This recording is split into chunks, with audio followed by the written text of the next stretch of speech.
We had no idea where my brothers were. Horrifying.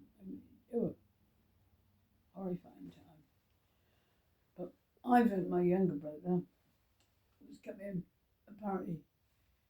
back from Dashwoods with his parents and his family, and as he was passing the post office where my Uncle Frank worked, Uncle Frank being mum's elder brother, saw them, picked up these two little boys and pushed them down the chute where they used to put the bags of mail when they collected them from pillar boxes.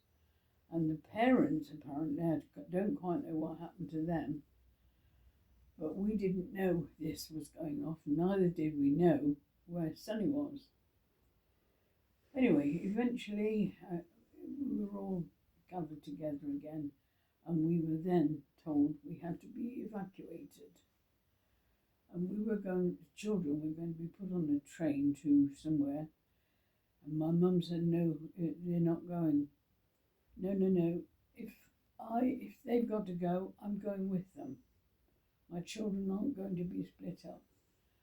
Sonny was quite difficult, and he said he wasn't going to come. He was going to go back to live with Granny.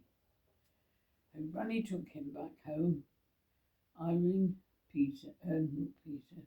and myself were evacuated along with my Auntie Pat and her son Tony, and Auntie Kit and her son Keith. Now these two boys were, oh dear, they were really naughty. And I well remember we were billeted this time to a house which belonged to a King's councillor, and he was called Casey Dunn. Very nice man, very gentle man. But we lived in a converted garage, quite big. But Tony and Keith, my cousins, they were just dreadful, really naughty.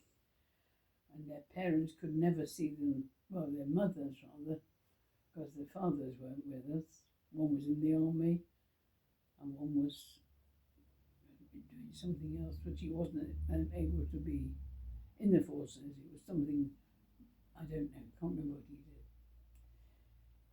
did. Anyway, this lasted for, seemed forever.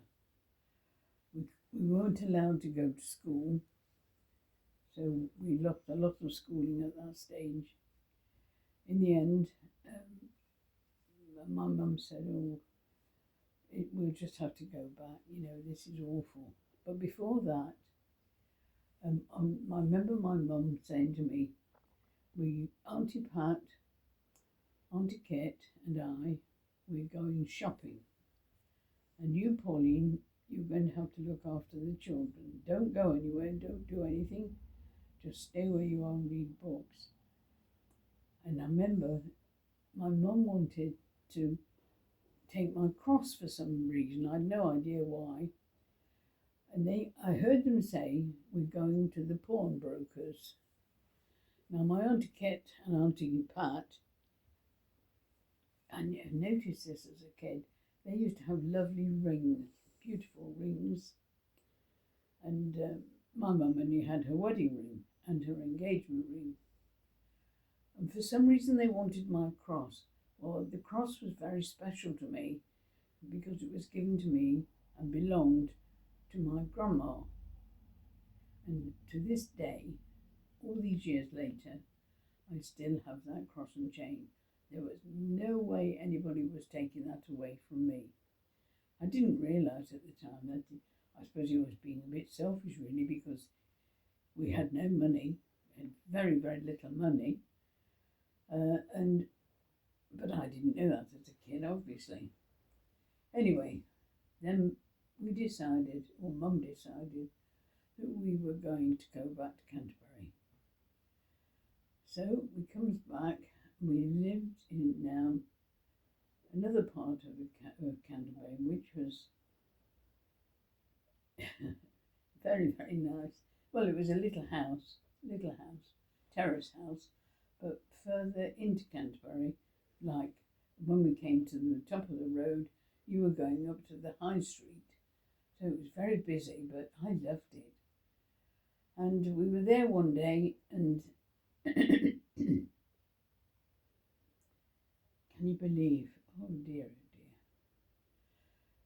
The sirens went again. And can you believe? We were buried again. We were the end house, which didn't get quite so much as the further down the road, but nevertheless the roof came in, and I can't remember having a Morrison shelter there, so I think we must have been out in the garden one, and that was called the Anderson shelter. Yes, we were. So we were all in the Anderson shelter, but there were loads of people in this tiny, well, it was really quite small because it was only meant for one family. But we were safe, and there was a lot of damage to the house, so can you believe, where did we finish up? Sleeping in Canterbury Cathedral. Down in the crypt we were, and by all this time we were having no schooling at whatever.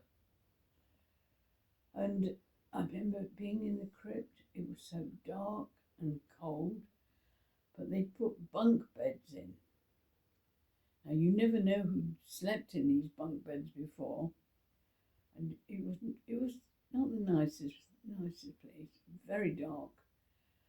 And we had to go to, when we wanted to go to the toilet, I remember we had to go down this long corridor to get to the toilets. Well, I was terrified of the dark, terrified. And Ivan, bless him, he used to say, "Oh, I'll come with you, I'll come with you." And oh dear, I just couldn't do it. And I remember who was in Chappie, who decided he was in charge of whatever was going off in Canterbury Cathedral. He would provide us with a bucket. And I thought, oh dear, I can't go to the toilet in a bucket. But it wasn't just me, it was a lot of children who were the same. And oh dear, dear, dear. So that caused quite a bit of a stir because it was embarrassing and awful.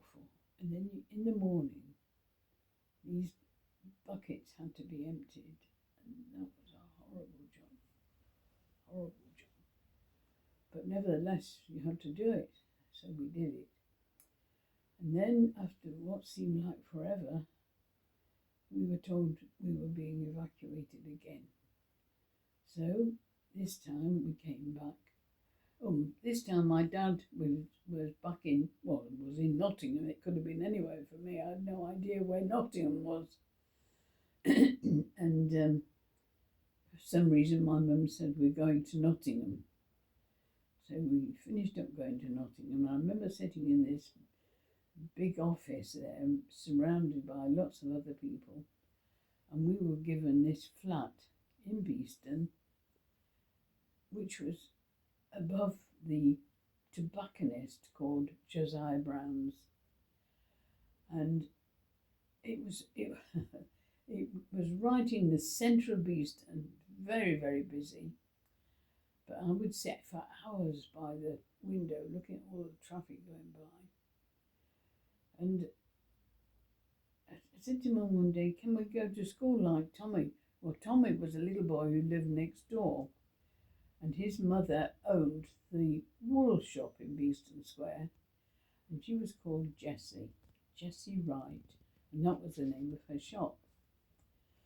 And Tony had a bicycle, and